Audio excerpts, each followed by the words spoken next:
Ini harus dipahami oleh siapapun, terutama pengurus PBNU nih.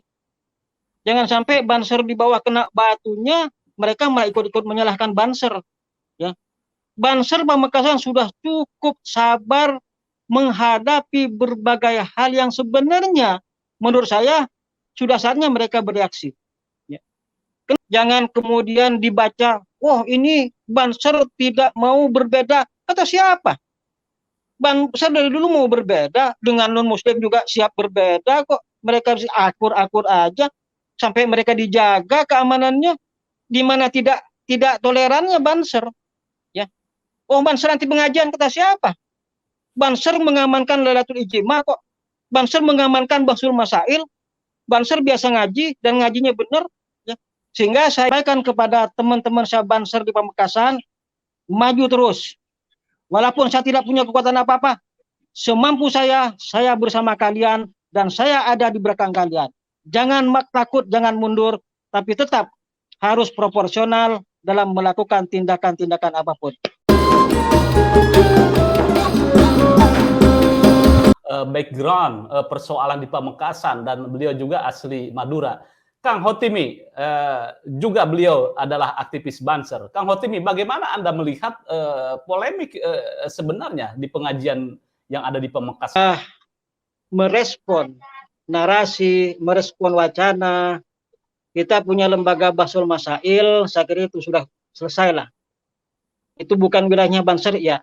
Kita sepakat dengan apa yang disampaikan oleh Kang Mukhlas. Dan itu sudah clear. Kita sudah terbiasa ada Lailatul Ijtimah, ada Bahsul Masail, ada halaku dan sebagainya. Kalau persoalan ikhtilaf, ya itu juga sudah sangat clear. Kita menghargai 4 madhab. Kita terbiasa berbeda pendapat, hatta dengan sesama NU pun kita udah biasa. Bahkan pendahulu kita mencontohkan itu udah biasa. Bagaimana perbedaan antara Mbah Wahab dengan Mbah Misri terkait persoalan fikih itu sudah kita sampaikan ke kita dan sudah kita amalkan. Nggak ada masalah, saya kira yang itu nggak masalah.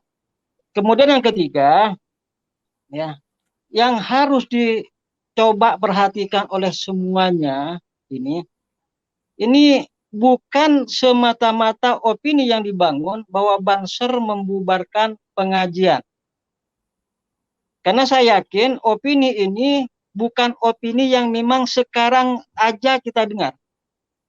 Beberapa tahun yang silam kita sudah mendengar bahwa kalau Banser pasti membubarkan pengajian, Banser pasti dangdutan, Banser pasti jaga gereja. Ini kan opini-opini yang dibangun untuk mengkerdilkan Banser dan perannya di masyarakat. Ini harus kita pahami semua, harus kita sadari, ya. Sehingga Banser bukan membubarkan pengajian dan Banser bukan tidak mau ngaji dan tidak mau mentoleransi perbedaan, bukan. Ya. Nah, untuk kasus Pamekasan kita harus coba lihat, kita potret apa yang sebenarnya terjadi di sana jauh ke belakang, tidak hanya kasus yang belakangan. Ya. Sebenarnya kalau menurut saya Banser Pamekasan ini sudah terlalu sabar dan terlalu sangat amat sabar, tidak mau bereaksi terhadap pancingan-pancingan yang muncul. Ini harus dipahami oleh siapapun, terutama pengurus PBNU nih. Jangan sampai Banser di bawah kena batunya, mereka malah ikut-ikut menyalahkan Banser. Ya.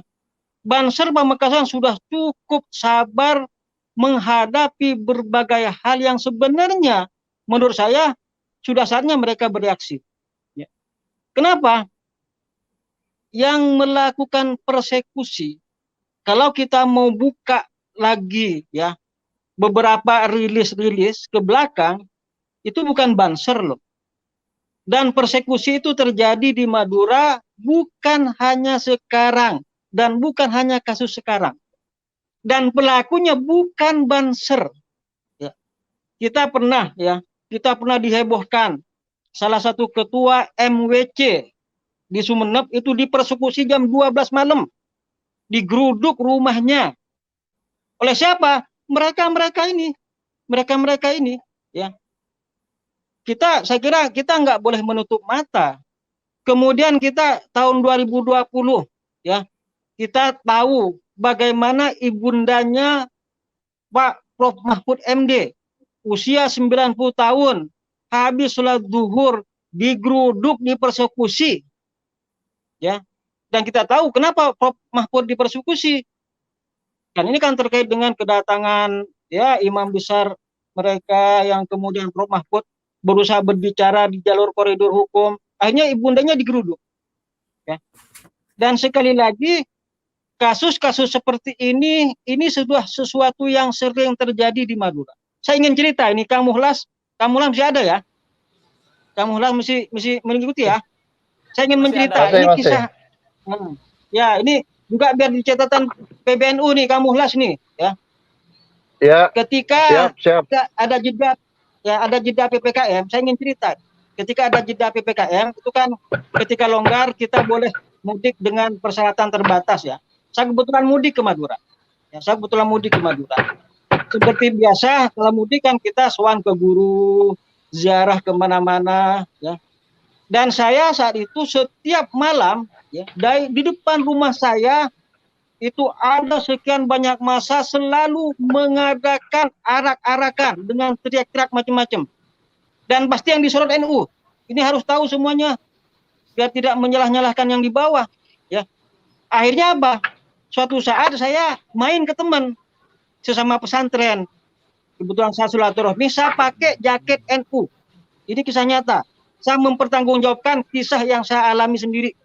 Ya. Saya pakai jaket Banser. Dan kebetulan teman saya jadi kepala desa. Sekarang masih menjabat. Apa kata teman saya? Kok kamu berani pakai jaket Banser? Loh emangnya kenapa? Saya bilang, kalau di sini ketika ada orang pakai jaket Banser itu dipersekusi. Baik secara moral, mental, kadang fisik. Ya. Entah itu dikontrol, ya. Secara moral apa? Mental. Dibilang liberal lah, Syiah lah, tukang jaga gereja lah, tukang dangdutan, macam-macam. Ya. Akhirnya sejak saat itu saya setiap silaturahmi saya pakai jaket Banser. Ya. Dan semua yang saya temui teman-teman saya selalu mengatakan, kok kamu berani pakai jaket Banser di sini? Nah, ini kisah nyata, ini real ya. Sehingga Madura NU kulturnya iya, tapi harokah dan fikrohnya itu sudah jauh dari harokah dan fikroh NU sebagaimana yang digambarkan oleh Kang Muhlas tadi. Kalau apa yang digambarkan Kang Muhlas kita semua sepakat, nggak ada yang ditolak. Ya. Dan ini kejadian terus berulang. Sampai akhirnya ini harus tahu sebelum kejadian kemarin itu ada yang mengatasnamakan laskar, petantang petenteng lah bahasa saya, ngancam-ngancam. Dia sebenarnya mengutip pendapat kalimat dan komentarnya Sayyidina Umar dulu di Mekah. Dia mengatakan, siapa yang ingin anaknya yatim, siapa yang ingin istrinya menjadi janda, silahkan bubarkan pengajian. Padahal ya, ini harus diketahui, saat itu tidak ada wacana untuk membubarkan pengajian. NU hanya berkomunikasi, berdialog, kalau kebaca Kang Muhlas tadi, gimana agar format acara ini dikemas sedemikian rupa, ya, pembicaranya juga ya yang tidak kontroversi. Hanan ini kan bukan di Pamekasan ditolak, di Jember juga dipersoalkan, di beberapa tempat. Nah, PCNU sana tuh ngajak dialog gimana agar format kegiatannya ya dibikin lebih adem, tidak reaktif, tidak provokatif, kalau bisa sinergi. Saya kira Banser bisa mengamankan acara pengajian seandainya itu bisa terima. Tapi apa yang diterima?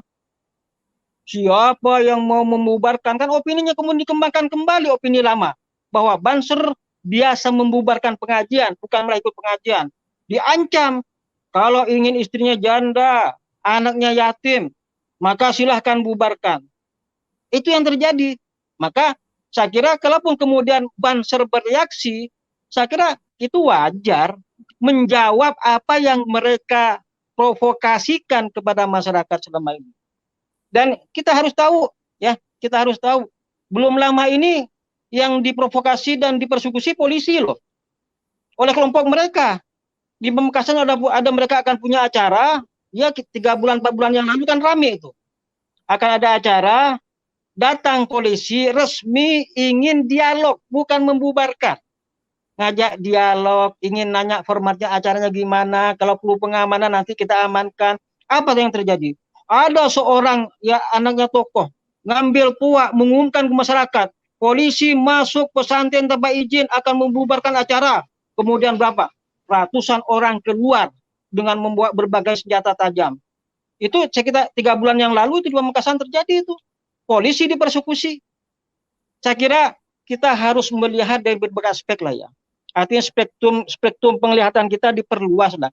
Jangan kemudian dibaca, oh ini Banser tidak mau berbeda. Kata siapa? Banser dari dulu mau berbeda, dengan non-muslim juga siap berbeda kok. Mereka akur-akur aja, sampai mereka dijaga keamanannya, di mana tidak tolerannya Banser. Ya.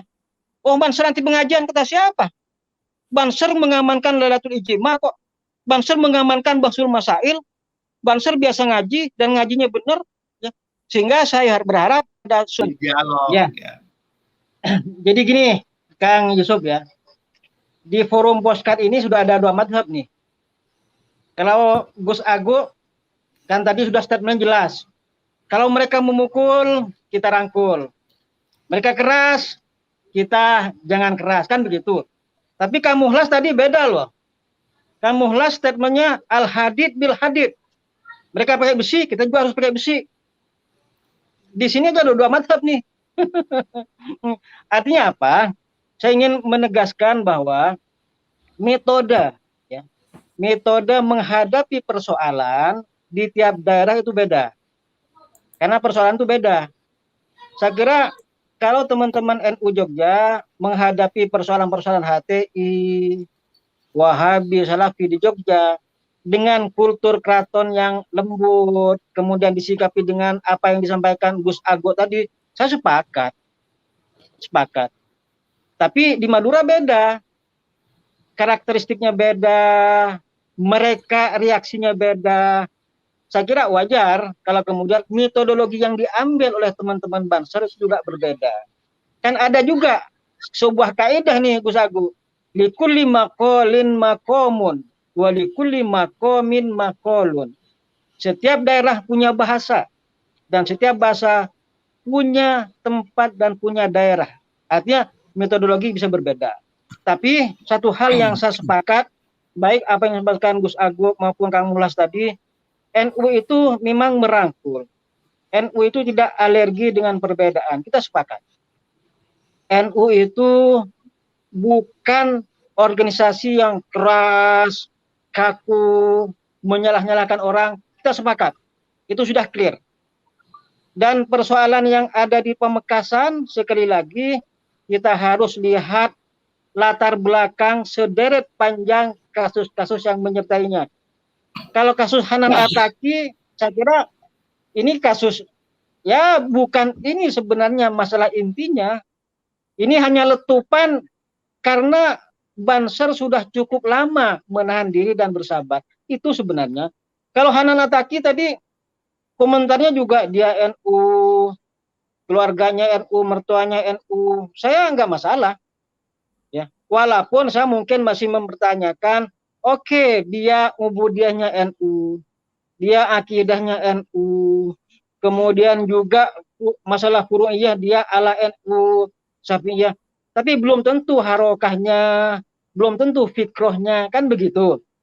Tapi apapun persoalannya, ya kita sepakat NU punya khitoh dan punya metode untuk merangkul dan tidak intoleran dengan perbedaan.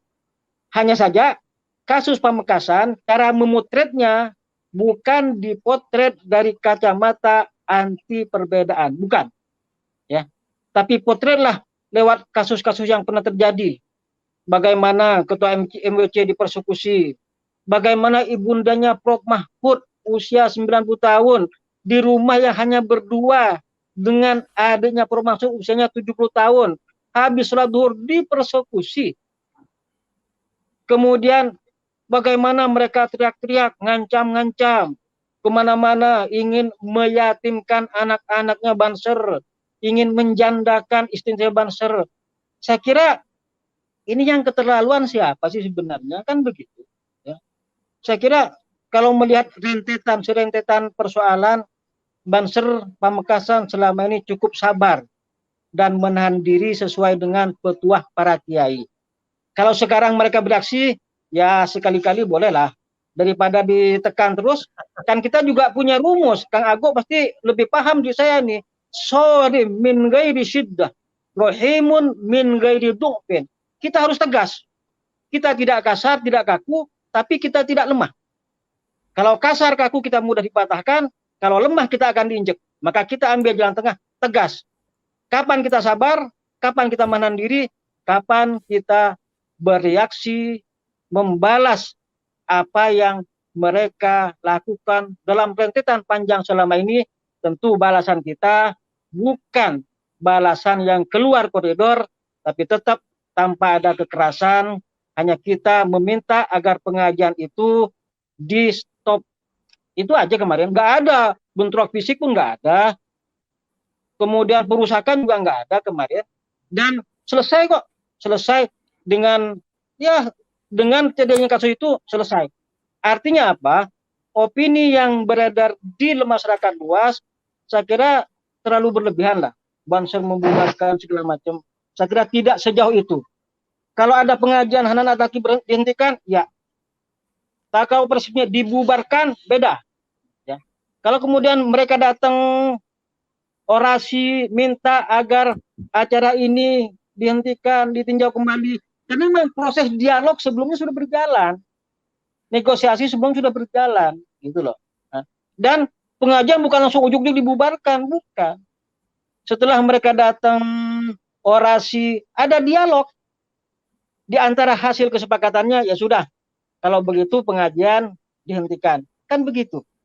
Sehingga saya ingin satu meluruskan opini yang berlebihan. Ya, memang betul Banser bergerak, betul pengajian Ustadz Hanan Ataki dihentikan. Tapi kalau dibubarkan tidak separah itu yang sebenarnya terjadi di lapangan. Dan ini bukan hanya semata-mata persoalan Ustadz Hanan Atakinya, bukan. Ini adalah serentetan panjang kasus-kasus yang pernah terjadi dan baru sekarang Banser bereaksi setelah sekian lama menahan diri dan bersabar sesuai dengan petuah para kiai-kiai yang ada di Pamekasan. Ya. Sekarang banyak orang yang menyudutkan Banser Bangkalan, Banser Pamekasan, dan Banser secara umum dengan berbagai stigma negatif.